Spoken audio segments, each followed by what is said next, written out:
భారత ఆర్థిక వ్యవస్థలో మన వ్యవసాయ రంగం చాలా ప్రముఖమైనటువంటి పాత్ర వహిస్తుంది.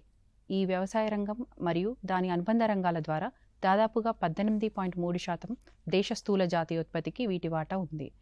సో మన వ్యవసాయ అభివృద్ధి అంటే కేవలం పెట్టుబడే కాకుండా దానితో ముడిపడి ఉన్నటువంటి ఈ రైతుల యొక్క జీవన శైలి, ఆర్థిక సామాజిక పరిస్థితులు కూడా అభివృద్ధి చెందాల్సి ఉంటుంది. దీనికోసం రైతులకి సాంప్రదాయ పద్ధతులతో పాటు ప్రస్తుతం అభివృద్ధి చెందుతున్నటువంటి సాంకేతిక పరిజ్ఞానం అనేది చేరాల్సినటువంటి అవసరం ఎంతైనా ఉంది. సో ఇది కేవలం మనకి ఈ కమ్యూనికేషన్ ద్వారానే రైతులకి చేరవేయబడుతుంది. ప్రస్తుతం మనం చూస్తున్నాము ఇన్ఫర్మేషన్ అండ్ కమ్యూనికేషన్ టెక్నాలజీ ఎరాలో ఉన్నాము. ఈ డిజిటల్ విప్లవంలో రైతులకి సమాచారం అందించడానికి చాలా సాధనాలు అందుబాటులో ఉన్నాయి. దీంట్లో మనం వివిధ పోర్టల్స్ ద్వారా, యాప్ల ద్వారా, అదేవిధంగా యూట్యూబ్ ఛానల్స్ కూడా ఉన్నాయి.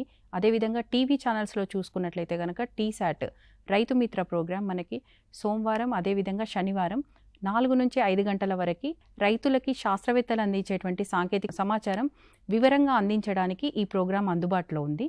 దీంట్లో ఏంటంటే శాస్త్రవేత్తలు రైతులకి వన్ వేలో సమాచారాన్ని అందించడమే కాకుండా ఇంటరాక్టివ్ మెథడ్లో రైతులు కూడా వాళ్ళకి వచ్చేటువంటి సందేహాలను నివృత్తి చేసుకోవడానికి కాల్ చేసి వాళ్ళకు ఉన్నటువంటి సందేహాలు తెలుసుకోవడానికి కూడా అవకాశం ఉంది.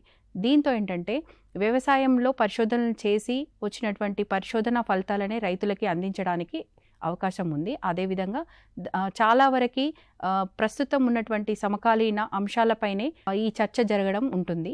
కాబట్టి రైతులకి ఈ ప్రోగ్రాం అనేది ఎంతగానో ఉపయోగపడుతుంది. ఈ ప్రోగ్రాంని డెఫినెట్గా అందరు రైతులు చూసి నూతన సాంకేతిక పరిజ్ఞానాన్ని తెలుసుకోవాల్సిందిగా తెలియజేస్తున్నాం. నా పేరు డాక్టర్ ఎం శ్వేత. నేను సబ్జెక్ట్ మ్యాటర్ స్పెషలిస్ట్ అగ్రికల్చరల్ ఎక్స్టెన్షన్గా కృషి విజ్ఞాన కేంద్రం రుద్రూరు నిజామాబాద్లో పనిచేస్తున్నాను.